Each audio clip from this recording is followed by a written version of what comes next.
Hi sellers! We'll be discussing more on return and refund on the Seller Center and give context to some actions needed. Remember to use the Key Actions filter to effectively get a quick view of orders which require the necessary action. While the deadlines can vary depending on different conditions, it is important to always monitor pending cases and be prepared to respond to whichever action is required from your end.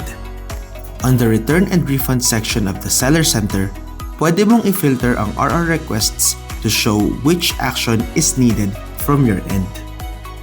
Reply to buyer will allow you to accept or provide counter offers during negotiation of a refund or partial refund.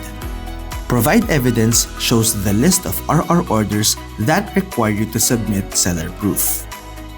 Validate item shows a list of returned orders for your validation kung tama ba ang mga naibalik na orders. Pwede mag-dispute kung kinakailangan within 2 days from the date the return is delivered. Offer partial refund will show requests where you may offer a partial refund to buyers without needing to return the item, while offer full refund shows requests that offer full refunds without needing to return the item.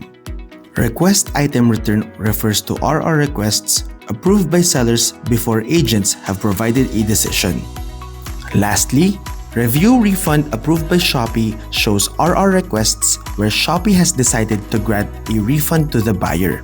You may dispute these cases if necessary.